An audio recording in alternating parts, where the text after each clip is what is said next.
Respect the dialogue as the conversation Badminton.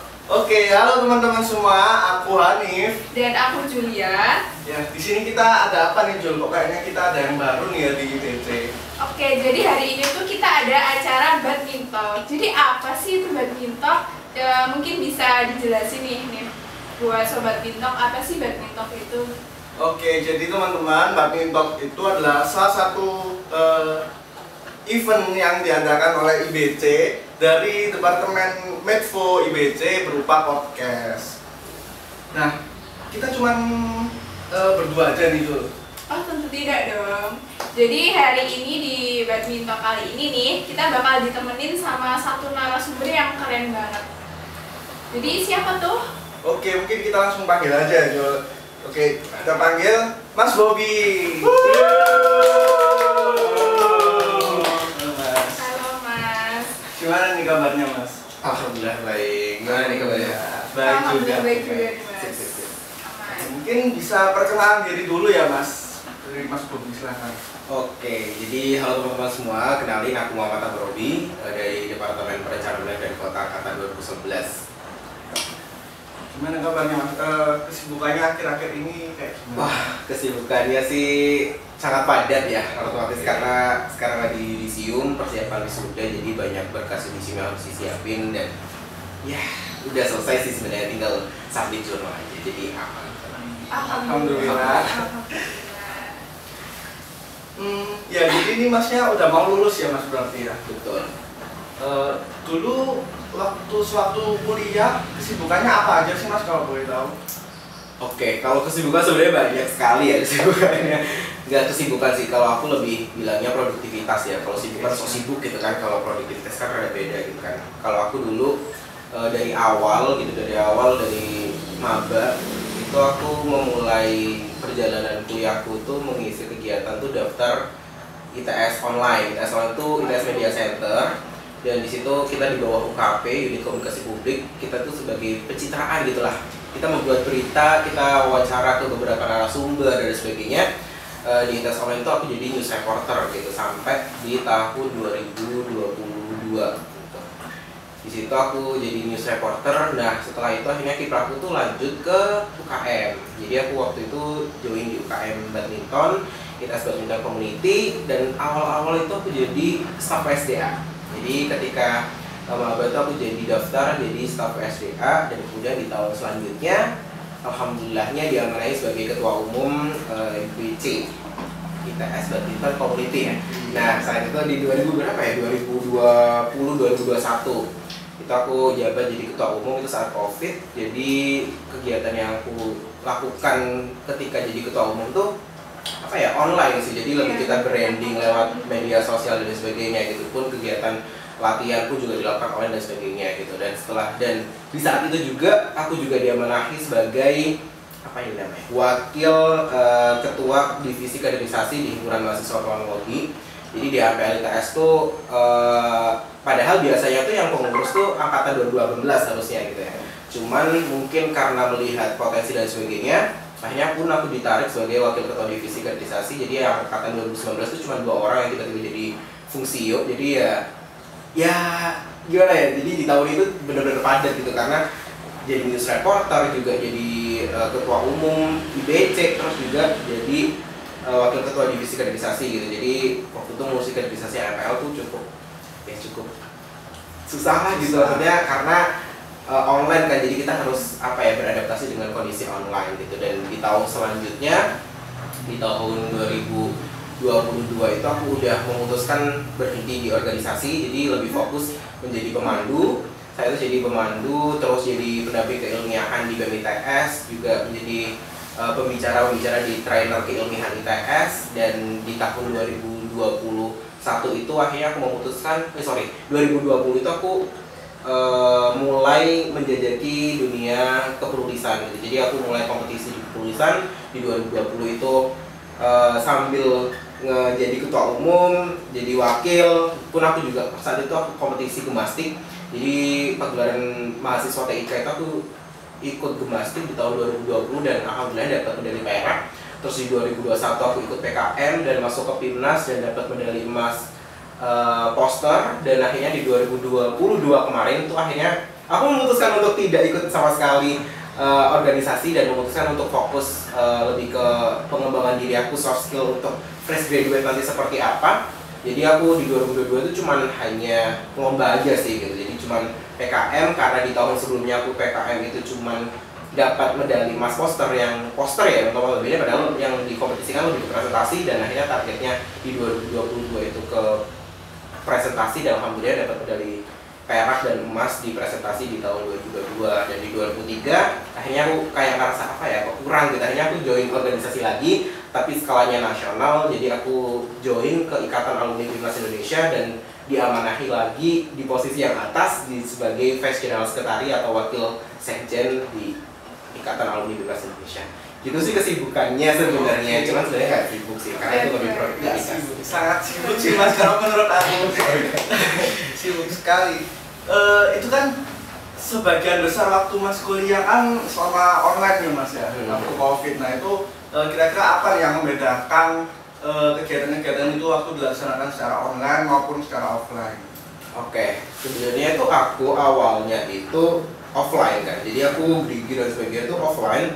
Jadi satu semester itu aku offline, ketika semester 2 itu baru online gitu kan. Cukup kaget gitu kan ketika semester 2 lama sampai baru semester 5 kalau nggak salah. Semester 6 sorry. Semester 6. Cuman aku semester 6 tuh magang kan. Jadi tapi aku selama semester 4 di jurusan itu tuh ada mata kuliah studi yang mewajibkan offline gitu. Jadi selama kegiatan awal sebenarnya ketika aku ikut UKM yang jadi staf SDA itu cukup apa ya, sebenarnya cukup menyita waktu gitu, karena kan offline ya. Jadi kita selesai kuliah terus jam 6 tuh harus sudah di lapangan. Jam 6 itu karena jadwalnya tuh Selasa Kamis Minggu, sedangkan aku staf SDA itu harus standby di setiap Selasa Kamis Minggu gitu. Nah itu yang cukup menguras waktu, karena harus bisa memanage waktu dengan tepat gitu, karena kan pulang kuliah tuh kadang jam 3, kadang juga ada yang jam 5 sampai jam 5 gitu kan. Terus jam 6 habis maghrib tuh harus sudah selesai, harus udah di lapangan gitu. Dan itu cukup menguras, ditambah lagi apalagi kalau pas waktu jadi reporter kan itu juga harus misalkan lari-larian wawancara rektor, wakil rektor, misalkan ada undangan kayak Kementerian Pertahanan kayak Pak Prabowo, waktu itu juga pun kita harus lari-larian wawancara Pak Prabowo sorry. Nah jadi maksudnya banyak orang penting yang harus diwawancara dan sebagainya, itu juga apa ya, cukup effort lah gitu kalau misalkan offline. Dan ketika online itu cukup apa ya, sebenarnya cukup ringan gitu, cuman jatuhnya kita ada double device gitu ya. Jadi banyak device yang harus disiapkan karena semuanya online gitu, dari kuliah, terus dari kegiatan pun misalkan rapat pun harus juga online gitu kan. Terus misalkan ketika aku di kita sekolah itu pun juga nulisnya juga by online gitu, akhirnya wawancara pun by via WA ataupun Google Meet waktu itu. Jadi emang cukup menyesuaikan gitu sih. Cuman kalau ditanya bedanya, sebenarnya aku lebih suka offline gitu, karena lebih bisa bertatap muka dan sebagainya. Maksudnya kita bisa lebih tahu, misalkan kita discussion ataupun kita apa ya, membahas sesuatu itu langsung jelas gitu, langsung ke topiknya gitu. Kalau misalkan online benar. Jadi kalau misalkan gitu kan, kalau misalkan online tuh apa ya, lebih kadang tuh kita kan double device, kadang belum tentu kita dengerin device yang satu gitu, misalkan kalau double device kan. Jadi ya menurutku emang kurang gitu kalau misalkan online. Ketika kegiatan online itu sangat beda, dan ketika apalagi kalau UKM IBC itu kalau online tuh gak ada kompetisi apapun gitu. Sedangkan di tahunku yang ketika staff SDA tuh ada IBC Cup, ada Maba Cup dan sebagainya, itu banyak kompetisi yang diadakan gitu. Jadi apa ya, kalau di sekelas UKM itu susah banget kalau misalkan online, jadi lebih baik offline. Sedangkan kalau organisasi, misalkan organisasi yang emang apa ya, himpunan, BEM dan sebagainya, itu sebenarnya masih bisa dilakukan kegiatan online. Cuman emang juga apa ya, pergerakannya cukup terbatas gitu sih gitu. Jadi kalau aku lebih memilih kegiatan offline.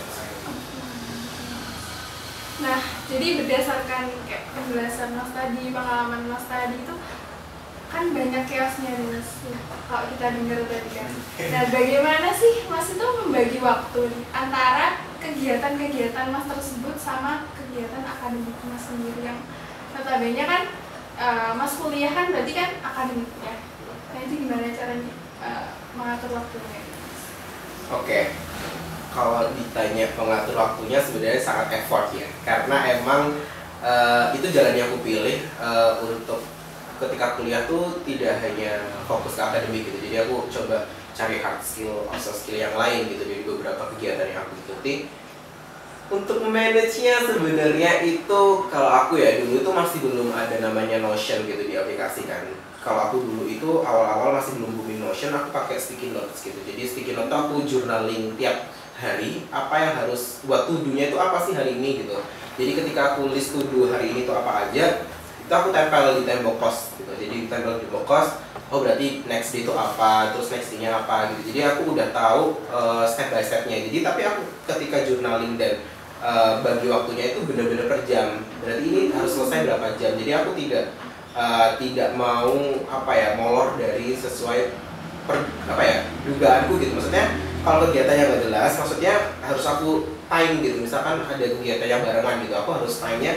Oh berarti ini 1 jam, ini 1 jam gitu. Kalau misalkan nggak ada jam pastinya ya, ketika misalkan rapat dan sebagainya gitu. Makanya aku coba kasih spend waktu sendiri gitu untuk oh berarti aku harus selesai 2 jam. Nanti misalkan memang belum selesai aku harus izin karena aku harus pindah ke kegiatan selanjutnya gitu. Kalau itu ketika online ya, karena aku nggak kuat gitu. Karena aku pernah 4 device ketika online itu benar-benar 4 device. Jadi laptop lama, laptop baruku yang aku gunain sehari-hari sampai sekarang, terus ada 2 HP gitu. Jadi aku pinjam HP orang tua aku satunya tuh HP ku sendiri gitu. Jadi bener-bener 4 tuh mulai semua. Jadi nggak tahu sebenarnya ini mau fokus kemana gitu. Makanya oke, berarti aku kalau gitu tuh aku 30 menit di sini, 30 menit di sini, 30 menit di sini, 30 menit di sini. Jadi bener-bener aku membagi rata biar ketika di situ tuh aku fokus ke situ. Jadi tidak ke yang lain gitu ya.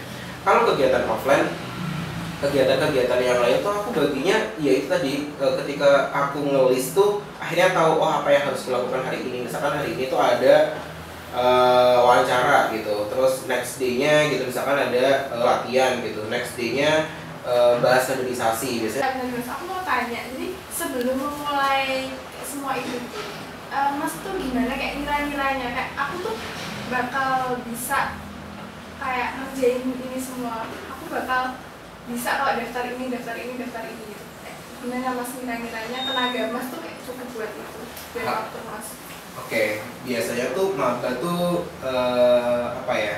masih full energy gitu ya. Jadi aku ngira-ngiranya dulu itu oh ini kalau misalkan aku ikut UKM, oh cuma latihan doang kan maksudnya gitu, cuma ngatur cuma ngatur latihan dan sebagainya gitu, nggak ada yang sampai bikin panitia yang gede dan sebagainya. Karena waktu itu di angkatanku kita nggak ngadain tes open karena udah diselenggarain sebelum aku join. Jadi ketika aku join itu udah selesai tes open dan harus dilakukannya itu 2 tahun lagi, bukan di angkatanku. Oh berarti aman nih. Ketika aku ditawari, karena kan aku udah ITS Media Center ya, ITS Media Center kan tuh gabungan dari ITS TV, ITS dan sebagainya, itu udah ada kontraknya gitu. Jadi kita udah nggak bisa lepas dari kontrak. Oke berarti aku harus menyesuaikan dengan kontrak dari ITS online kan. Terus ketika aku join jadi ketua umum, sebenarnya aku tidak tertarik dan tidak ingin jadi ketua awalnya.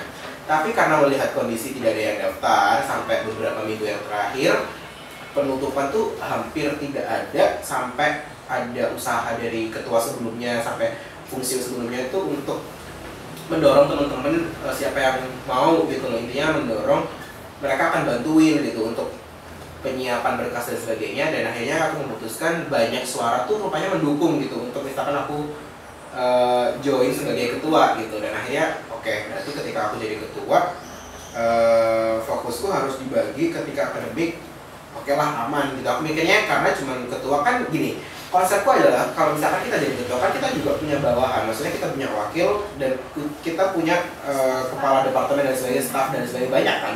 Maksudnya aku bukan kerja sendiri gitu. Dan aku dari situ oh iya misalkan aku nggak bisa pun aku masih bisa limpahkan, bisa aku disposisi kepada wakilku, karena aku punya 2 wakil. Misalkan wakilku nggak bisa pun masih ada kepala departemen gitu. Aku mikirnya tuh seperti itu. Jadi sebenarnya konsepku ketika ikut organisasi itu bukan aku kerja sendiri, banyak orang yang membantu. Jadi aku mikirnya nggak sesusah itu kok gitu. Jadi aku oke lah daftar, rupanya aku pilih. Dan rupanya ketika aku kepilih, kaget ketika aku daftar himpunan, karena aku kan belum daftar himpunan. Maksudnya di tahun awal kan emang baru join himpunan kan, biasanya pun staff kan. Nah teman-temanku tuh staff, tiba-tiba aku ditarik kahimaku yang dulu ditarik ke atas gitu. Mau nggak jadi divisi kaderisasi? Awalnya aku tuh staff SDM. Terus ketika kahimaku tuh kayak membutuhkan orang untuk jadi di divisi kaderisasi, aku pikir dulu juga kaderisasi ini timelinenya seperti apa. Jadi aku ngeliatnya tuh timeline dulu. Jadi timeline sampai kapan ya gitu. Terus nanti kinerjanya seperti apa gitu. Nyusun konsepnya itu seperti apa. Oh rupanya nanti bakal ada konseptornya. Jadi tidak mikir berdua doang sama ketua divisinya. Jadi aku mikir, oh nanti ada konseptor 10 orang. Jadi menurutku masih bisa dibagi tugas gitu. Maksudnya oh oke, aman lah gitu. Jadi aku kira-kiranya seperti itu. Terus ketika misalkan ketika kuliah kan juga kita kuliahnya kan berkelompok ya.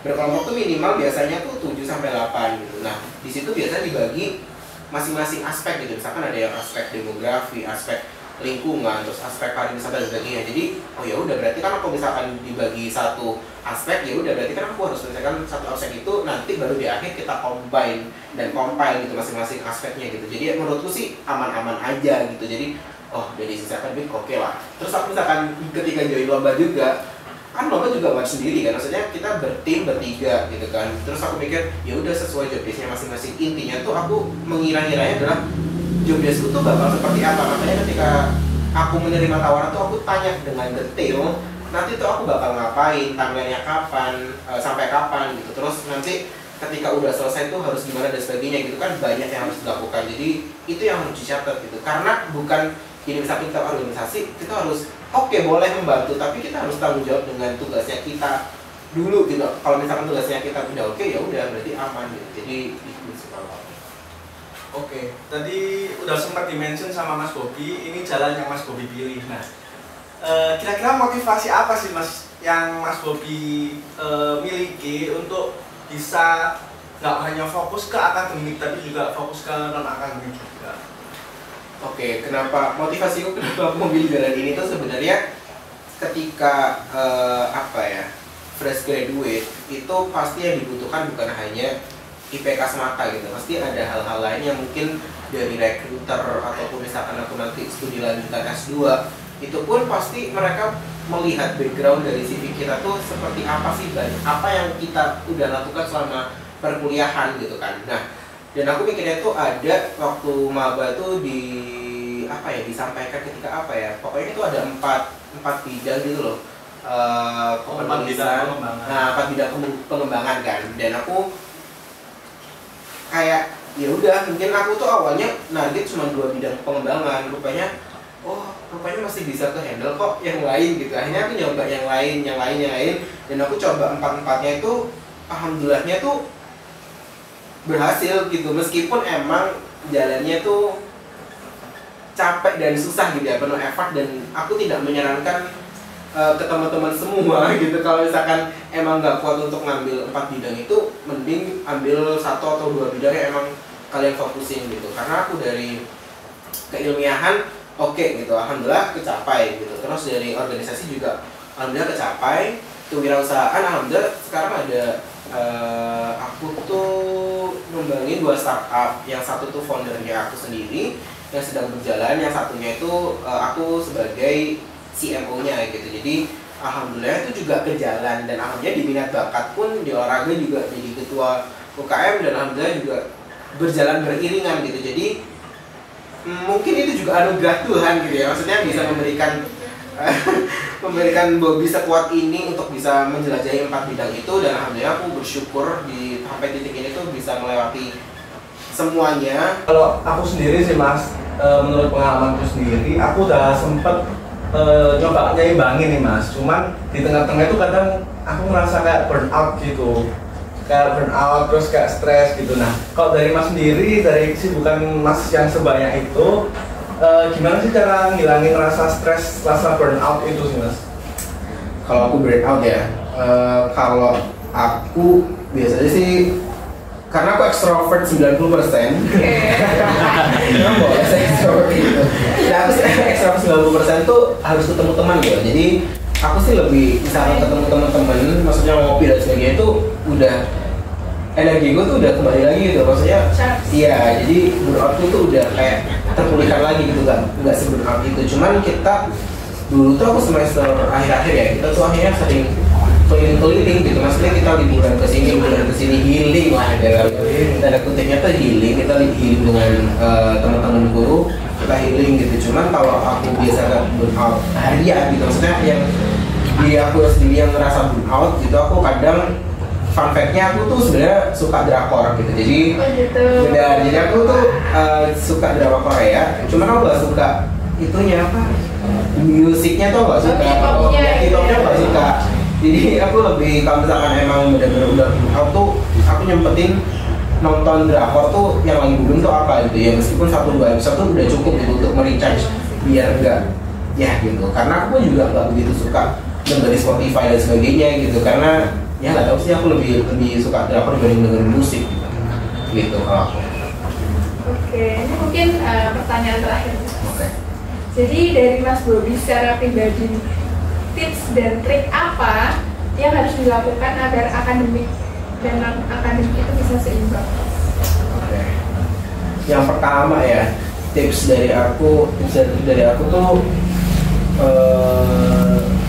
apa ya, kasih goals kalian tuh pingin apa gitu. Ketika kalian milih akademik ini, targetnya itu apa, ketika kalian target di akademiknya seperti apa yang harus kalian lakukan gitu. Jadi kalau aku tuh selalu netepin target, jadi aku selalu tempel, jadi targetku tuh aku tempel di lemari, sedangkan hal-hal yang harus kulakuin itu aku tempel di tembok gitu. Jadi aku udah tahu ketika aku berkegiatan di dalam kamar tuh, ketika aku melihat lemariku tuh aku tahu, oh berarti targetku di tahun ini, di semester ini tuh apa aja gitu, aku tulis gitu kan. Nah ketika aku misalkan belajar, kan kita aku benar-benar tembok ya, ketika aku laptop dan sebagainya, di situ aku tahu, oh berarti yang harus kulakukan tuh ini gitu. Dan untuk nyeimbanginya itu sebenarnya kalian harus tahu, mengenali diri kalian sendiri itu seperti apa gitu, batas kemampuan kalian tuh sampai di titik mana gitu. Nah untuk tahu kan sebenarnya kita harus mencoba ya. Nah kalau kita nggak mau mencoba, kita nggak akan tahu sebatas mana kemampuan kita gitu ya. Meskipun emang nanti hasilnya kurang maksimal, berarti berarti kan kita bisa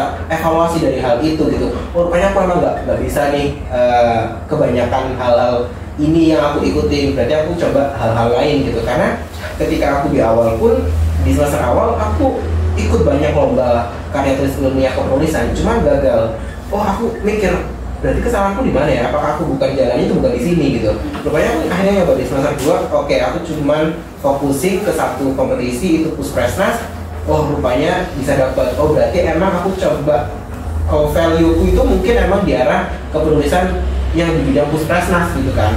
Nah ketika akademik pun juga seperti demikian. Oh rupanya ketika aku melihat matkul-matkulnya, oh rupanya yang harus yang harus lebih effort itu berarti yang SKS lebih tinggi. Nah gimana caraku SKS tinggi ini benar-benar yang semaksimal itu untuk bisa dapat IPK yang bagus gitu. Nah ketika kita join organisasi pun, kita harus milih organisasi mana yang emang sesuai dengan kita, apakah lingkungan itu mendukung untuk kita berkembang dan sebagainya. Makanya pun akhirnya aku ketika di ITS Media Center ya, itu perlu nggak sampai selesai, maksudnya kan itu kepengurusannya sampai akhir tahun harusnya, akhir semester, berarti kan harusnya sampai semester 8. Cuman aku memutuskan berarti itu karena menurutku udah cukup gitu. Oh udah cukup kok, ilmu yang aku dapet di ITS online ketika di UKM Badminton pun udah cukup. Oh rupanya udah sampai segini. Pun di HRPL pun juga sedemikian, himpunan tuh aku juga berarti aku udah cukup, makanya aku nggak lanjut ke himpunan selanjutnya. Jadi kita harus berani mengambil dan memutuskan hal mana yang kita pilih, dan kita harus tahu resiko yang kita akan terima itu apa gitu. Jadi diskusi seperti itu. Jadi berani mencoba dan lakukan apa yang kalian senangi dan kalian mau gitu. Jadi jangan, dalam tanda kutip jangan FOMO lah gitu. Karena menurutku tuh FOMO nggak bagus gitu. Karena teman-temanku ya banyak yang FOMO, ya udah ketika dia diterima gitu-gitu doang gitu, tidak ada kontribusi yang nyata ketika dia join di apapun itu gitu. Jadi kalau aku emang dari dulu nggak begitu, aku awal-awal mungkin FOMO, tapi di akhir-akhir itu aku nyadar, oh ya emang kan ini jalanku sendiri, dan akhirnya aku menetapkan garisku untuk menuju goalsku yang paling bagus tuh nanti seperti apa gitu. Jadi ya udah akhirnya pun bisa seimbang tuh karena aku memutuskan bahwa apa jalan yang aku ambil itu adalah jalan yang benar untuk menuju kesuksesan kayak gitu sih. Oke, ini kita nggak kerasa nih masuk dari ujung acara nih. Mungkin masnya ada closing statement nih untuk sobat Mintalk di rumah nih. Closing statementku sebenarnya kalau aku tuh ada kutipan yang aku ingat tuh gini, seorang pelaut yang handal tidak diciptakan oleh ombak yang tenang, tapi seorang pelaut yang handal itu diciptakan dari banyaknya gelombang di lautan gitu. Jadi di situ akhirnya aku percaya bahwa ketika kita mengikuti sesuatu ataupun memilih jalan itu pasti banyak naik turunnya gitu, banyak tantangan dan cobaan yang kita jalani. Cuman dari situlah kita hanya belajar, oh disitulah akhirnya kita tahu apa yang harus dibenahi, apa yang salah dan harus dibenarkan gitu, dan apa yang harus dievaluasi, dan itu yang membentuk kita tuh bisa jadi lebih baik. Dan statement terakhirku adalah do the best dan keep istiqomah, karena ketika kita melakukan yang terbaik dan selalu istiqomah menjalankan itu terus-menerus, insya Allah nanti di akhir pun bisa goals itu akan tercapai dengan kita melakukan istiqomah itu, melakukan itu terus-menerus. Jadi aku itu sih closing statementnya. Terima kasih. Terima kasih Mas, sudah datang di podcast kita di Badminton Talk ini. Semoga pengalaman-pengalaman dari Mas Bobby bisa nambah insight baru nih buat sobat Mintalk di rumah maupun dari kita di sini. Oke, ingat teman-teman, jangan FOMO, kenali minat dan potensi diri kalian. Pokoknya jangan FOMO lah kata Mas Bobby. Ya, terus kalau kalian itu punya kegiatan juga kayak jangan setengah-setengah gitu. Kalian lakuin, tetap istiqomah kata Mas Bobby tadi. Jadi sampai goals kalian tuh tercapai gitu, teman-teman. Jadi mungkin untuk penutup kali ini kita punya pantun ya. Oke, langsung nih. Langsung aja deh. Siang hari makan kuaci. Cakep. Makan bareng sama Bu Asi. Cukup sekian Badminton kali ini. Kami ucapkan Terima kasih. Sekali lagi makasih buat teman-teman Sobat Mintalk. Makasih juga buat Mas Bobby sebagai narasumber kami.